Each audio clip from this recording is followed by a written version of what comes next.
Hello, everyone, and welcome back to the Father Son Packers podcast, your source for Packers news, notes, and analysis. My name is Tommy, and I'm joined, as always, by my co-host, my dad, Matt. Dad, how are you doing? All right, recording today on Boxing Day, where I'll just call it 3 days of holidays, celebrating and feasting, where I'm hoping that the reports that chocolate might actually be good for you is true. And none of the food that you eat during the holiday season goes towards the weight total. That's just, it doesn't get added on. This is a different window, but yes. We are here, like my dad said, on Boxing Day, breaking down the Packers' 33-30 win over the Carolina Panthers on Christmas Eve. We took an extra day to get this analysis out to you because of the holidays. Thank you for being patient with us. But a lot of interesting things to talk about in this one, Dad. Maybe a bit of a more high-scoring game than people were expecting, at least for one team. Especially for the Panthers. I was going to say, especially for one team. And we'll be talking all about that. Don't you worry. There will be some ranting and raving. Before we get into that, though, just wanted to pitch a couple of things. If you like what you hear today, come give us a follow on Twitter at FatherSonPacker. We tweet out when we have new episodes out, stats that we find interesting when we're researching for these episodes, articles we find interesting, videos we find interesting, pieces of Packers news in terms of roster additions or injuries, etc., etc. One-stop shopping for everything Titletown. You know the drill. But once again, that's at FatherSonPacker on Twitter, and then subscribe to us on your podcast platform of choice, whether that's Apple Podcasts, Google Podcasts, Spotify, etc. We even put all our episodes out on YouTube as well. If you want to follow us there or subscribe to us there, it would really help us. It would really help our numbers in the algorithm. So yeah, come give us a subscribe, come follow to us, etc., etc. But Dad, let's get into talking about this game. And, let's always start with the worst part, and that is the injury report. Pre-game, we did get some good news, though. This was Jair Alexander's first game back with the Packers since Week 9. He had been dealing with that shoulder injury for a little over 6 weeks now, and it really been giving him some trouble getting back to on the field, had really limited his ability to tackle, apparently. He had been able to practice, but, wasn't able to play at the level of contact that he needed to. But now, Dad, he was back. And then the other piece of news, which was unfortunately not so positive, is mid-game. Dontavian Wicks, Packers, I would say, young and upcoming stud of a receiver, had to leave with a chest injury at halftime. Did get x-rays during the game, and those x-rays showed no broken ribs, apparently, according to him. But it does seem like, his status for this coming week is also maybe a little bit questionable. So, not too long of an injury report in this one. Devondre Campbell, the Packers' inside linebacker, also did not play in this one. Beyond that, though, Dad, it does seem like we're maybe getting a little bit healthier as the season goes. Although, receiver-wise, we're starting to lose some folks because Christian Watson and Jaden Reed didn't play. Also didn't play in this one. We finished the game, like half the game without Wicks, which he got a touchdown in before getting hurt. Yes, he did. He managed to keep it up the pace a little bit still. But yeah, did anything stand out to you on that injury report, or do you want to get into our the meat of our game breakdown? Let's get into the meat of our game, the game breakdown. It's first, we'll celebrate the Packers win, however we got it. However we got it. We might not have covered the spread, but, we did win 33-30 on the road. Biggest moment of the game, though, Dad, this is per ESPN win probability. It's just a really weird win probability profile. Take it away. So, what do you got for us? So getting, as we go by an actual win probability for the biggest play of the game, the biggest swing in win probability is, not surprising, it's happened on the very last play of the game where the Panthers got the snap off, but couldn't spike the ball before the clock ran out. So the Packers' win probability went from 67.5% to 100. Yes, because with the ball in field goal range, the odds of the Packers winning with the lead there, still decent because the Panthers would have had to make the kick, go to overtime, and then win in overtime. But they were not saying that we were overwhelming favorites there with that 3-point lead and a 49-yard field goal to come. And the other interesting thing is the second highest swing in the game in terms of win probability was the play right before, where the completion to Thielen to get them within field goal range, where they could almost get the ball spiked, that changed the win probability from 88.5 Packers to 67.5 Packers, so a 21-point swing. So we had two plays in a row with a 21-point swing and a 32.5% swing. There's nothing like rooting for the Packers, huh, Dad? There's nothing quite like getting the yo-yo on those last couple of plays. Yeah. But, Dad, that is our play of the game right there, and hard to say anything else. I mean, might not have been the flashiest play, might not have been the best play for the Packers, but it did swing the win probability quite a bit in this one. But Dad, let's move on to the offense here and start with them, because I do think there were a lot of positives from the offense to take away from this game. But let's start with what they're saying. This quote is from Romeo Dobbs about Aaron Jones. Quote, "That's how he's been. He's been that dude. It's easy outside looking in to speak on what he's done. He's had some trials and tribulations throughout the course of this year, but I'm not surprised that he played the way he did because that's how he always plays." And Dad, let's just start with that. Aaron Jones in this game I think the first time we've really seen him back to, the Aaron Jones we saw week 1 against the Bears, wouldn't you say? Yeah, he looked really good. And he's actually, going, I'm just going to jump into good things because he was one of my good things for this game. He just makes the running game look completely different when he's out there. It's the first 100-yard game, rushing or receiving, by any Packer player this season, with 127 yards on 21 carries for just over 6 yards per carry. It was his highest yards per carry of the year, and he also had his longest run of the year of 39 yards, in which he looked just really good doing. Mm-hmm. According to Next Gen Stats, Jones was 4th in the week in week 16 in rushing yards over expected per attempt, and 2nd in just total rushing yards over expected. That's why RBSDM. That's Next Gen Stats.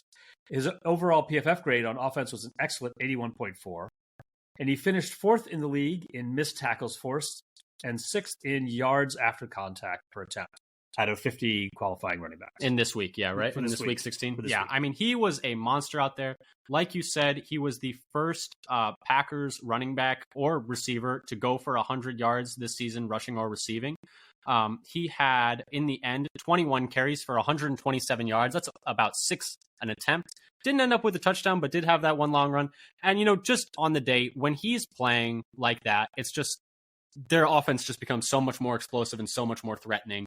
It's not all on Jordan Love's shoulders to, move the ball downfield. With the only explosive plays are in the passing game when Aaron Jones isn't out there doing that. Or his scrambles. Exactly. And the thing is, Dylan's very good.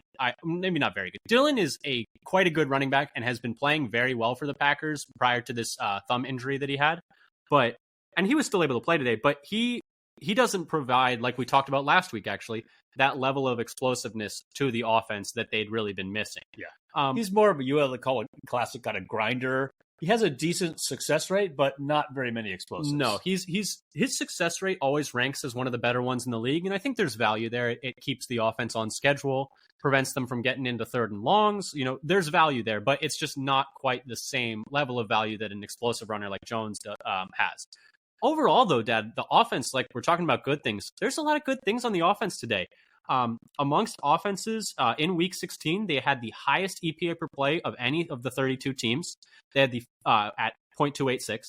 They had the 4th highest success rate of any offense this week at 51.5%. 2nd highest dropback EPA per dropback. That is, only the Rams were ahead of them. They had the 7th highest dropback success rate. They have the 5th highest EPA per rush this week and the 4th highest rushing success rate. Overall, the offense was just great. And the player that I wanted to highlight was Jordan Love, because in this game, you got to just consider the fact that he was without Christian Watson, Jaden Reed, Luke Musgrave coming into the game, and then lost Dontavian Wicks before halftime. And those guys are all 4 of their top 5 players in targets, receptions, and receiving yards on the year. Each of them are in the top 5 in those metrics. I guess the only thing left was Dobbs. Dobbs is the 5th in each of those metrics. He was 17 of 28 for 219 yards and 2 touchdowns, despite missing all of those weapons.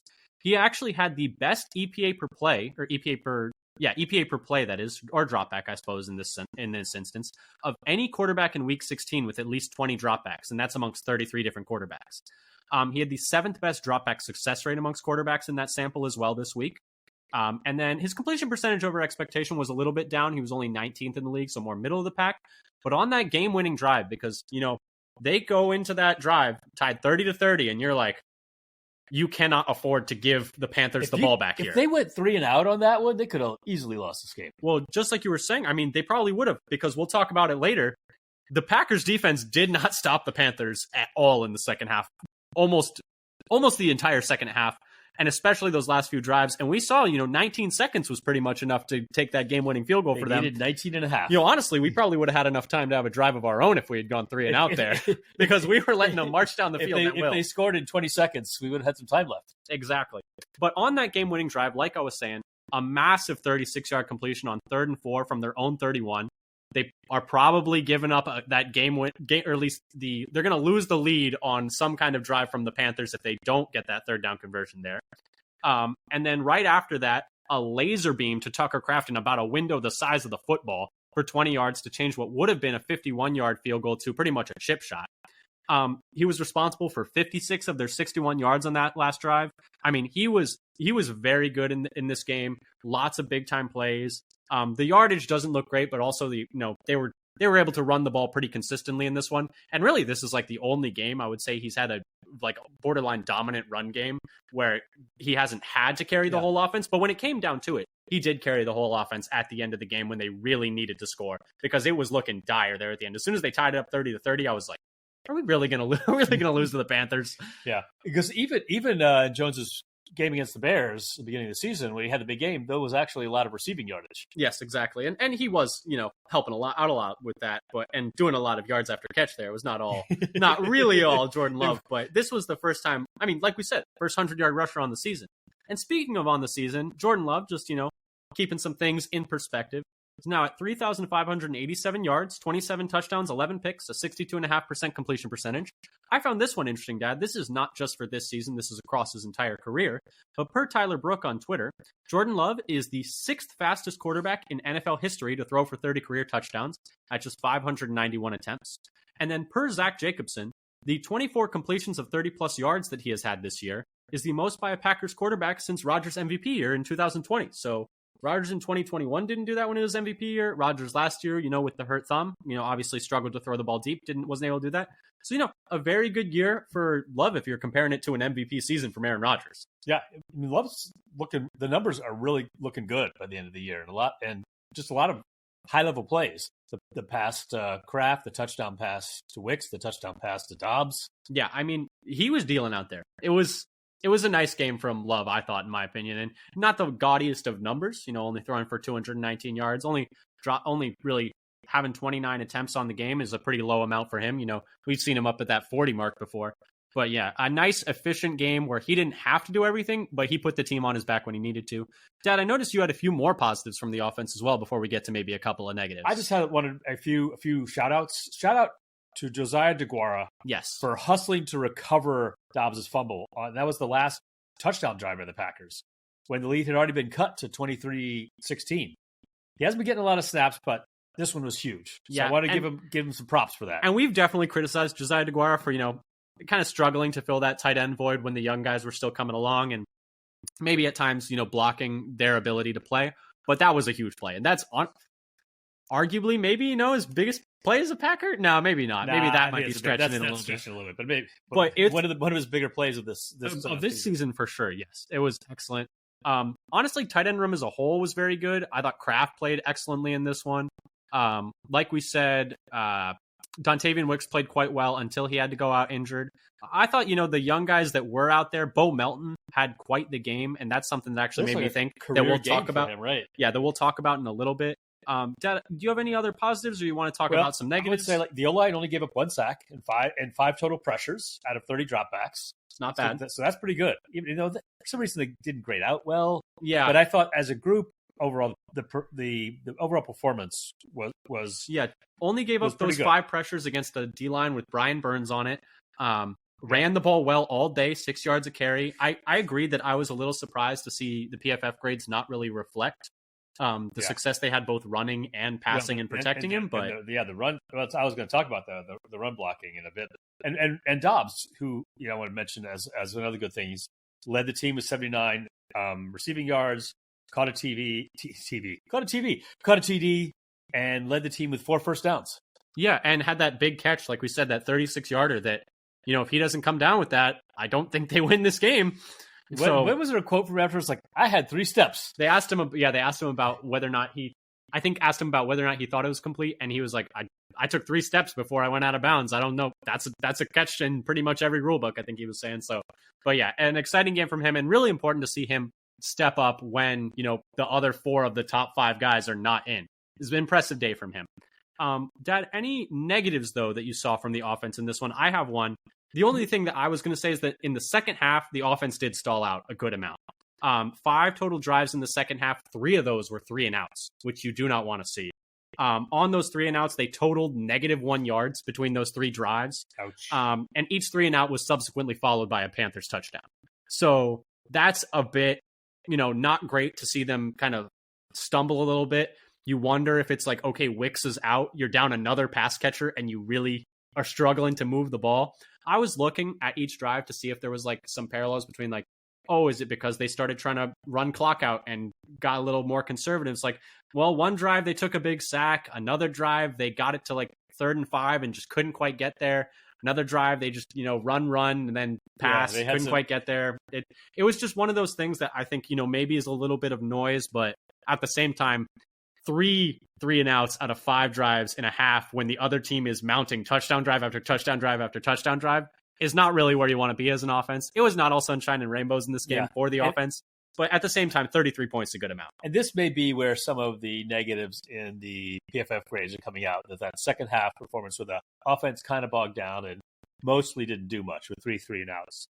And what I had is that, so despite Jones's success running the ball overall, this was actually the worst graded run blocking game for the Green Bay on the season, according to PFF. Yeah, that's what I'm just like, I'm so surprised by that. But they did have not very many successful runs. It's like, I still a little bit, I don't know if it quite matches up with the eye test everywhere, and Runyon is only with an average grade blocking. Yeah. And speaking of Runyon, that was actually something that, if you want to move on to the things that made us think, that was another thing that made me think in this game. Something that I had kind of questions about is Sean Ryan once again took 50% of the snaps at right guard. Him and Runyon both played 33 snaps for PFF. PFF, grades aren't always perfect, but they are another piece of data. They had him as Ryan grading out as a better pass protector, no pressures on 15 pass blocking snaps to Runyon's 1 pressure on 18 pass blocking snaps, but Runyon having a better day blocking on run plays. So I thought that was interesting. And then the other thing that made me think was Bo Melton in this one.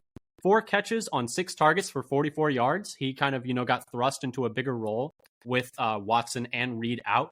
And my question is, I have 2 questions, Dad. Will he take Touré's spot on the 53? And should he take Touré's spot on the 53? Because right now he's just a practice squad guy, and I believe he is out of call-ups on the season off the practice squad, although he might have one more now that I'm thinking about it. But at the same time, I thought he showed more in this game than Touré has most of the year. Looked like a very competent NFL receiver and looked to be, provide that speed element. I think they like him more on motions. They gave him a handoff in this one. They like him more on motions than Touré, that is. I think maybe it's especially with Watson and Reed out, they needed that role to have someone come in motion. But I do wonder, he might just be a better player than Touré. Yeah, and he is the I think the second fastest receiver on the team. Well, maybe it's between him and Reed, but he's another speed receiver and probably the only one left on the team with Reed and Watson both out. But it's interesting to see that he had 25 snaps to Touré's 7, and 15 pass plays to Touré's 6. Yeah, so maybe he's already ahead of him on the depth chart. It could be a role thing, maybe if Watson and Reed were available and like Dobbs and Wicks and another receiver were out, maybe they would have gone Touré as well as a more traditional receiver, and they just wanted to have a speed threat with those 2 guys out specifically. But I mean, I feel like Melton showed us more in this game than Touré has the last 2 years, maybe, I think, arguably. So I do wonder if, they move him up and bring Touré down and see if they can sneak Touré back on the practice squad, because they're going to run out of call-ups with Melton. I believe they're already out, but if they're not, they only have one more. So, yeah, and it seems like Touré's role on the team has been decreasing as the year has gone on. I mean, yeah, he's been a healthy scratch in most of these games, and they're out of receivers, and he's still not getting snaps. I do think I wonder if it's that time. Dad, anything that made you think in this one? The thing that made us think is, so Tucker Kraft, we talked about how good he looks out there, catching the ball in traffic, still producing yak after catching it with guys around him. He had 4 receptions for 60 yards to finish tied for first in receptions and second in yards. But the only thing I want to ask, what makes me think is, what is he thinking in hurdling another defender after catching a helmet right to the stones last week? Did you see he liked the someone made a meme that was like, I like hurdles? It was like a meme off the I like turtles meme from forever ago. And he either retweeted it or liked it. But I mean, no fear, I guess. That's the it's very tight end mentality, isn't just I'm just gonna keep jumping. Yep. But yeah, hey, don't be afraid to jump. But yeah, no, anything else from the offense in this one, Dad? I think, generally a very positive day from the offense. Exciting stuff from Jordan Love to watch him do what he, have a good game without most of his weapons available. Put up 33 points in the NFL is no easy feat. Yeah, I mean, as you said, he's like, now he's going like 1 week after another where he's in like the top 10 or 5 in the league. Exactly. But Dad, it's not all, like we said earlier, not all sunshine and rainbows. No, speaking about players playing this game like they're in the top 10 or 5. Yeah. Bryce Young did. Yes, exactly. And he hadn't before this. We're going to move to the defense. just, bear with us. There's going to be all over the place because I think there's a lot to talk about and there's a lot of discussions to be had. And I think, it's one of those all roads lead to, please, let's just get a new defensive coordinator in this building. It doesn't even need to be a new person in the building. I just think at this point, a new voice would be helpful. Joe Barry seems like a nice enough guy, but there's someone else who deserves someone else deserves this opportunity more than him at this point. What they're saying, though, this was Matt LaFleur. Quote, that was definitely frustrating, but it wasn't just on the defense. Offensively, you've got to give them a breather, especially if we're bleeding a little bit defensively. We've got to find a way to put together a scoring drive, find a way to get some first downs to allow these guys to recover. I see what he's saying. Three and outs in the second half is not ideal, but at the same time, the defense, Dad, is the one that's supposed to be picking the offense. This is the comment I put in. It's like, excuse me, but wasn't the plan supposed to be that the experienced defense would carry the inexperienced offense this year? Has that happened in a game? What is there been a game where the defense really just carried the team? I mean, the only one that I can really think of is arguably maybe the Saints game where they didn't allow the Saints to score in the second half, but that was with no Derek Carr. Or against the Rams when they had the Rams when they had no Matt Stafford. The other one is the Vikings. I would say where the defense did give them chances to get themselves back in that game. That was a rough game by the offense that week. There may be some, but I don't. I mean, I see what LaFleur is doing. He doesn't want to be like, oh yeah, the defense was terrible. It's their fault. I see how he's trying to essentially distribute blame amongst the team. I don't know that he actually believes this, but it is and no, the question is whether the players believe it or not. But it is sort of like you don't want to set two halves of the team against each other. Yeah, exactly. And let's just get some of the good stuff from the defense out of the way. We're not coaches or in the locker room, so we will we'll say what we think. Exactly. But let's start with some of the good stuff so we can end on the bad stuff. Let's get out of the way. Dad, I have a couple things. The first is that they were trying to do different stuff. They are not banging their head against the wall, doing the same thing over and over again against. Per Paul Brettel, the Packers blitzed on a season-high 44% of dropbacks against Bryce Young and played man on a season-high 64% of dropbacks. So they're trying something. In the first three quarters, it worked. Young was 3 of 10 against the blitz and 8 of 15 against man. It did fall apart in the fourth, though. He was 4 of 6 with 2 touchdowns against the blitz in the fourth quarter and 7 of 9 for 90 yards against man coverage. So they tried to do something different. You'd be like, hey, you're not just running your head to a brick wall, I guess. Their traditional run defense was better. 19 carries for 46 yards from the Panthers running backs, just 2.4 yards per carry. Only 4 of those 19 carries were successful per RBSDM. That 21% would be 6th lowest rushing success rate on the week. Unfortunately, they did allow, some scrambles and some end arounds to Amir Smith-Marset that, bumped those rushing numbers up. But the traditional against the running back defense was pretty good. And then the last one I had is we now know exactly how much time is too much time to give up, because 19 seconds, if we give it back to them, they're not going to get a field goal. No timeouts. That's right. 20 seconds, they'll get it. 19 seconds, they won't, because in 19 seconds, with no timeouts, the Panthers went 44 yards in 2 plays to set up a 49-yard field goal. The only thing that stopped them was they needed 1 more second. But, Dad, that's a good thing. We now know more than 20 seconds, they're going to score. Less than 20 seconds and no timeouts, we're going to be all right. That's the real positive here. Only if they pass the ball into the middle on one of those 2 plays. Yes, of course. But, Dad, let's get the positives out of the way. There were a couple, but mostly a pretty... the pass defense specifically was just horrendous. But I will say, one of the good things I had was on 40 dropbacks, the Packers got 18 pressures, including 3 sacks, credited, for a respectable 45% pressure rate. So that's good. Preston led the way with 5 pressures, including being in on 2 sacks. And as we said during the game, he's just a pro. Yeah, he's reliable. He's having a very good year. He does his job. And the other thing that we commented on is Lucas Van Ness. I was going to say, yeah. Chasing after Young on a play and overall just a pretty good game. Graded out well per PFF. However much energy you want to put into that. I'm watching that play thinking, Bryce Young, you don't know how fast this big man is running. How close he is coming to just lay you out if you didn't throw that ball. Exactly, and I think Lucas Van Ness had a good one in this game. There were some individual players who had decent games. I thought specifically, like you said, Preston and Van Ness. Beyond that, though, Dad, a pretty negative day from the defense. Let's get into it. I just want to give you some stats. Coming into this game, the Panthers were 29th in EPA per play on offense and 30th in success rate. This week, they ranked 6th in EPA per play on offense and 11th in success rate. Some other fun stats. Coming into this game, the Panthers had not scored an offensive touchdown in either of their last 2 games. Either.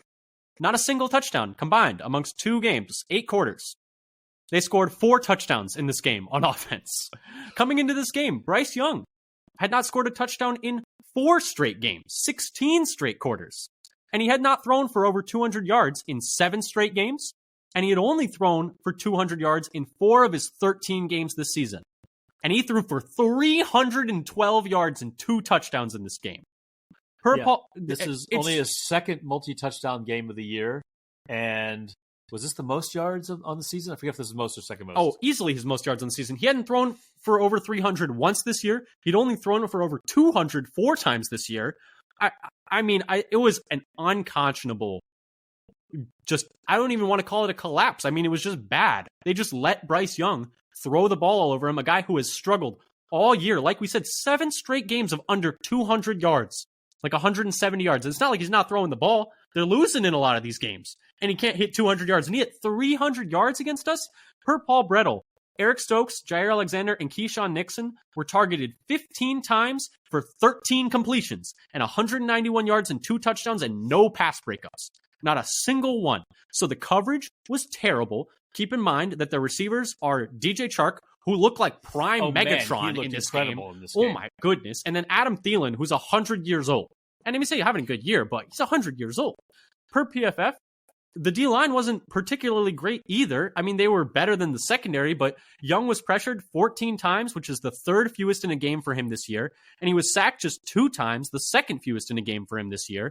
We talked about coming into this game that amongst quarterbacks playing at least 50% of snaps this season, he had the worst pressure to sack ratio in the league. And we've heard this before. No, and we talked about this. It was like they couldn't get to Tommy DeVito. At least they got to Young twice in this one, which, as a step up, I guess.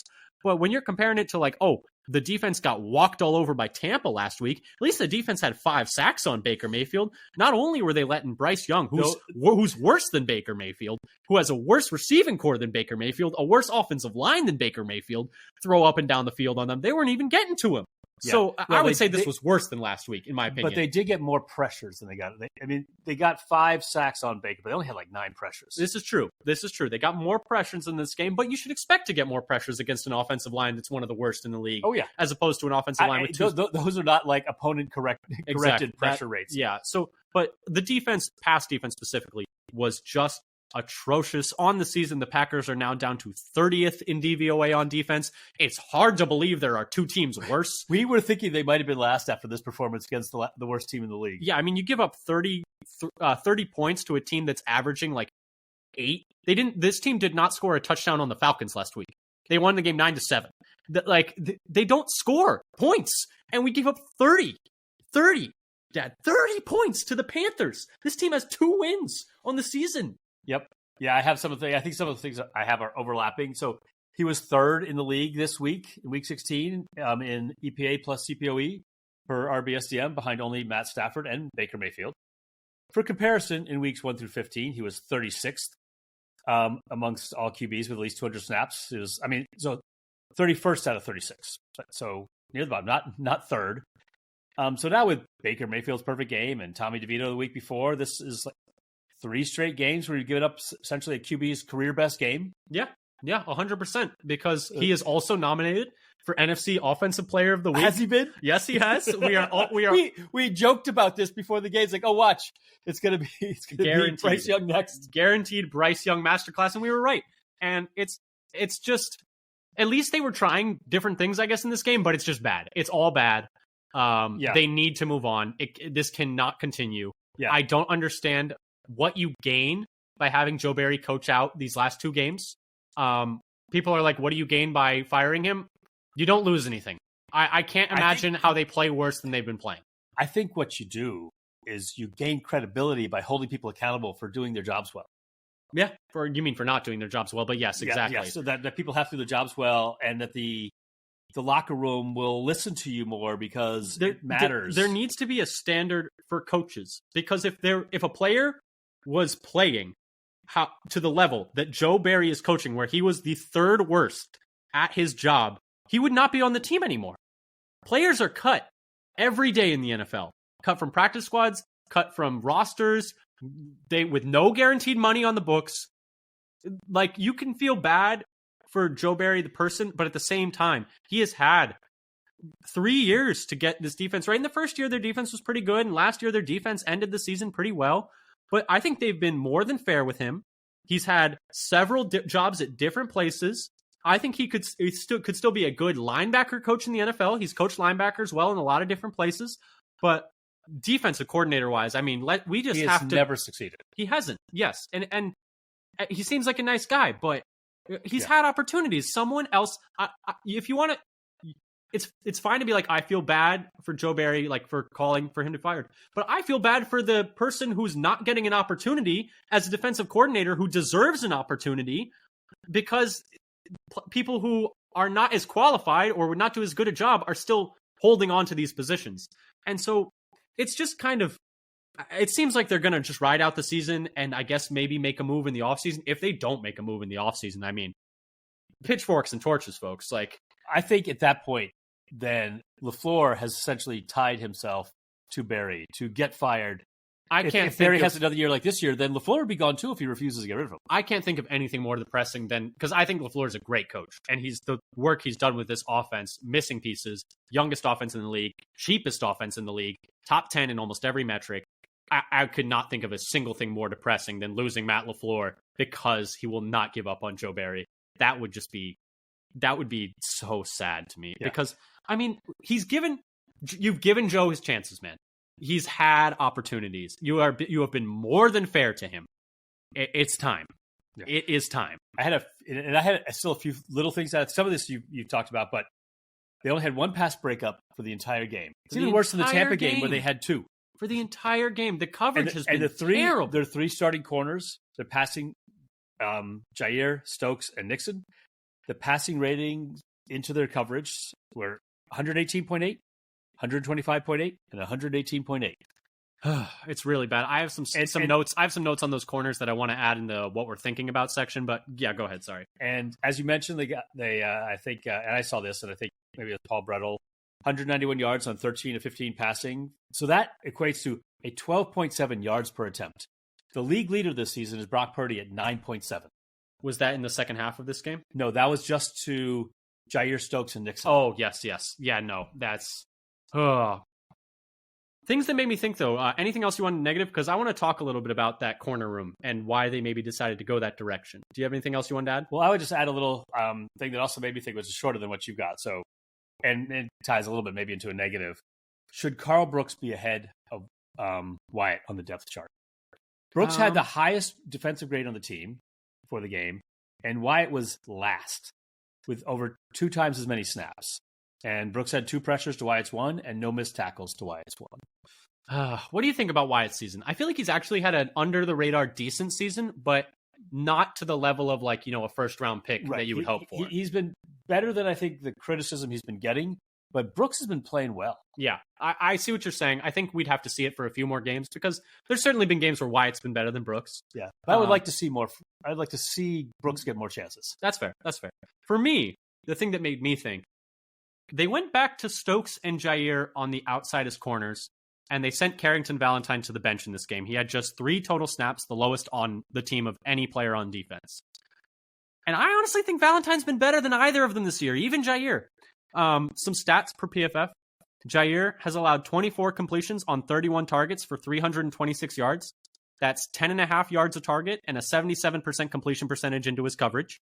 Stokes, in limited snaps, admittedly, 8 completions on 10 targets for 112 yards. That's 11.2 yards per target and an 80% completion percentage. So both are allowing over 10 yards a target and over 75% completion percentage into their coverage. Valentine, on the other hand, has allowed 29 completions, but on 50 targets for 356 yards. So just 7.12 yards per target and a 58% completion percentage when targeted. Jair also has a higher missed tackle rate than Valentine. Stokes has not missed a tackle yet, but he's only missed 3 total tackles. And Jair does have a higher forced incompletion rate per PFF. So there's some metrics that would tell you Jair's having a better year. And Stokes, I think you could argue he needs the reps because he's missed so much time, and you want to really just get him ready for next year. But at the same time, Valentine needs those snaps for development too. And I think he's been the best corner on the roster this year. So I'm really surprised that not only did they bump Jair and Stokes ahead of him, that they just gave him no snaps at all. After what arguably I'd say he's been their best corner this season. Wouldn't you say that? He's been looking good, and I'd like to see him play more. One thing I want to dig into the numbers a little bit, and though this may still hold up, is like when you get targeted, it means a little something about your coverage often. That's true. And so I would like to see maybe receptions per route per snap, coverage snap. That's fair. And yards per coverage snap would be an interesting metric, which you have to do a little bit of work. I haven't done this yet. Do a little work ourselves to see what that actually comes out to. Yes. Well, just eyeballing it, Valentine has had 5 more completions into his coverage and 30 more yards into his coverage than Jair, despite the fact that Jair has missed 6 games. Yeah. So I don't have the numbers right in front of me, but I think it's pretty safe to say that that Valentine has allowed far fewer yards per coverage snap and far fewer completions per coverage snap. Yes. Valentine has about 50% more coverage snaps than Jair. Yeah, despite having and only 5 more completions and 30 more yards in that time. Yeah. So I think by that metric as well, it's still looking like Valentine. Yeah. So I just wonder. It's okay to have Stokes and Jair ahead of him. I understand why you would, but to take him all the way down to almost no snaps at all feels like a mistake to me. And once again, a mistake in how they're using players on defense, because it's not just results on this defense, in my opinion. You can look at the results and be like, the results are bad. The process is bad too. Until this game, they really did not try many things in terms of sending extra rushers or playing more man coverage. They're kind of out of being a cover 2 team. They play cover 3 almost exclusively right now. And I do, commend them for trying new things in this game.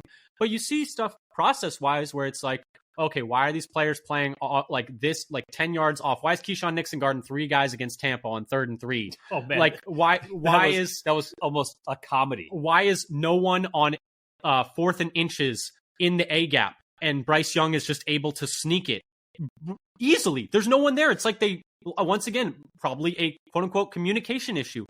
That's on the defensive coordinator too. Like not having a guy in an A gap in an obvious quarterback sneak situation. I don't care if Bryce Young is 5'10", 190, and they've never snuck him before. If there's no one in the gap, he's just gonna take a step forward and fall down, which is what he did, and he got the first down. He doesn't have to push anybody. It doesn't matter how big he is. Exactly. There's nobody there. It reminds me of the play we talked earlier in the season where there's like one defender from tight end to tight end. Yeah. Inside the 5. And it's just, it's mind boggling. And at this point, like, I don't think there are any excuses that can be made. I can't imagine there's anything Joe Barry could do to really salvage this. It feels like the locker room is not really in lockstep either with what is going on. I mean, how can you be confident in what you're doing each week when you're giving up 30 points to the worst team in the league, to one of the worst offenses in the league? How can you be confident in what you're doing as a defense when you see Tommy DeVito get benched this week after being able to do nothing last week, and he looked like a viable starting NFL quarterback and won player of the week against you? Like, right. How can you have any confidence in what you're doing right now as a team? After that game, he was player of the week, and it was like, ooh, maybe they should be going with DeVito over Daniel Jones. Yeah, no. And that's a real conversation. And I've seen some tweets like, see, Bryce Young's not the problem in Carolina. And that might be true. But I just want to note that they made Tommy DeVito look like an NFL quarterback and a strong runner, 10 carries for 71 yards. He's never doing that again. They made Baker Mayfield a perfect passer rating, over 10 yards of dropback. I mean, I'm just saying Bryce Young might still be good, but I think it says a lot more about the Packers defense than anything. And I don't want to pile on anymore because we already have a lot, to be honest, this entire season.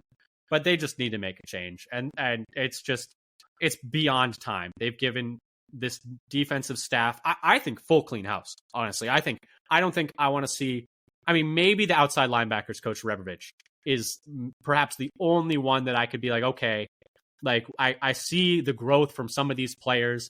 I see these players playing at a higher level. You can make the argument there. Safeties coach, I guess the safeties are playing above their head, I would say. Above what people expected before the year started, but they're still, it's still not good. It's hard to punish the coach with the limited resources they put into the position. Yeah, exactly. So I don't know, but I still think they need a full clean house. I think they need a full philosophy change. I don't think, I mean, you can play too high and not be passive. And I think that's the big thing. Like the Ravens play a lot of too high, but they're super aggressive with it. And they have the players to be aggressive with it on the back end, to be fair. Like they have better players. But it's not like the Packers haven't invested in the secondary heavily.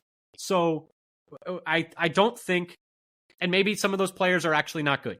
That's fair. Maybe they took the wrong players. But there are other coordinators getting more out of their defense. I've said this a lot of times. There are other coordinators getting more out of less talented rosters than Barry is able to get. And I mean, there's nowhere really below, like you're at 30th in DVOA on defense. Like there's like the teams below you have just been bad the whole year, like, and have bad offenses that like make it more difficult on them. So I don't know. It's beyond time. I don't really have anything else to say on that. Dad, anything else you wanted to add on the defense, or should we move to special teams? No, and I don't have anything more to say on defense, and there's not much to say about special teams in this game. Well, the only thing I'm going to say about special teams is Rich Bisaccia should be thanking his lucky stars every day for Joe Barry, because Joe Barry is the lightning rod that is keeping Rich Bisaccia safe, because this special teams is terrible. The missed extra point was a bad snap. Right. A high snap, another bad snap from Orzek, who they paid to come in this offseason. Bad. More penalties on the special teams again. I mean, they're the most penalized special teams unit in the entire league, despite all this, despite, drafting special teamers, signing special teamers to contracts in the offseason, using roster spots on special teamers that not a lot of teams do, making Bisaccia the assistant head coach, giving him input on roster decisions. They're bringing his guys in. Dalton Levitt was brought here. He's gone now, but he was never good. Keyshawn Nixon was brought here because he was a Bisaccia guy. They're bringing in guys like Rudy Ford, who's a special teams only dude. They're bringing in special teams only players. Eric Wilson's a special teams only player. And the special teams is still terrible. I mean, shout out Carlson for that big 53-yard big 53-yard make that put them in the, kept them alive, essentially going. But it's just, it's very frustrating because, there's no way they're going to move on from both coordinators in one offseason. And if you have to pick one, you got to move on from Barry. You just have to. But I don't think Bisaccia is doing a very good job this season at all. And I'm very skeptical because he's never led a special teams unit that's above 13th in DVOA in his career, I don't believe. The reason he got this job was because he was such a good interim coach with the Raiders. It had nothing to do with his special teams coordinating. So, and I mean, they are not as bad at special teams as they were before he got there, but the improvement is not worth the investment that they've put in my opinion. You're hoping for better, especially in year two. The thought was, okay, when he's had a time, it's usually like you see the biggest improvement in the second year. First year, maybe a modest improvement, which we got. And so we were hoping that this year we would see the returns on the investment into the special teams, and we've actually gone backwards. Yes. And just, to me, a lot of these penalties are like people not knowing rules and like basic teaching points. Like, remember when Quay Walker ran up and jumped over the line for that big penalty against the Lions? Yeah. And it's like, okay, so he didn't know the rule. That's on the coordinator. We see guys lined up offsides on kickoffs. That's on the coordinator. Like, stuff like that where it's just like, guys, we just don't know the rules. Like, we're just not teaching them what they need to know. Like, they're in the classroom all offseason. Some of these guys are special teams only players. Like, like what are we doing here? But no, yeah, I would say, the missed PAT is not on Carlson to me. That snap was terrible. Otherwise, I thought Carlson had a good game. Ideally, you'd like to see him still make that, but the operation was off from the start. The snapping's been off all season. They didn't allow any punt returns to Carolina, which is nice. And Keyshawn had a good kickoff return, a 38-yarder. But I'm still, I would say, very underwhelmed by the special teams performance this season. Yeah, I was going to say about the return and Whelan did a decent job punting and in terms of the average, and also not giving up returns. So that was the bright side for the special teams, but the penalties was the downside. Yeah. All right, Dad. Well, let's wrap this thing up. Player of the game, who'd you get? Jordan Love. Yeah, same. You had to be. He's just been so good. Yes, he's been really good. He's been really freaking good. I mean, put the team on his back in this one without most of his weapons. Led the league in EPA per drop back this week. I mean, what more is there to say? I think it's really exciting what he's able to do. Honestly, he's carrying the team in a lot of ways right now. Yeah. I mean, this was the first game they really had a competent rushing attack, but like at the same time, he's been carrying this team for several weeks now, and it's exciting to watch. But it's also first year starter carrying the team. In some ways, kind of frustrating to watch that he has to do all that. But it makes me excited for what's coming, like what's about moving forward, I suppose. But Dad, anything else you want to say about the Packers, or should we wrap things up here? I think it's time to wrap things up. All right, we've done our ranting and raving. We've gotten excited about the offense. We've gotten angry about the defense. Like we said earlier, if you like what you heard here today, come give us a follow on Twitter at FatherSonPacker. We tweet out when we have new episodes out, articles we find interesting, pieces of stats we find when we're doing our research for these episodes, videos we find interesting, pieces of Packers news and notes, etc., etc., etc. And then subscribe to us on your podcast platform of choice, whether that's Apple Podcasts, Google Podcasts, Spotify, wherever you can find podcasts, where we also put all our episodes out on YouTube. If you subscribe to us there, it would really help our numbers. Thank you again, though, so much for listening. Like we said earlier, we'll be doing 2 episodes a week for the rest of the season, pre-games and post-games for every single game. And then during the off-season, we'll still be doing an episode a week talking about the draft, free agency, coaching changes, maybe, hopefully. So keep tuned in that. Keep an eye on your feed. And until next time, go Pack Go. Go Pack Go.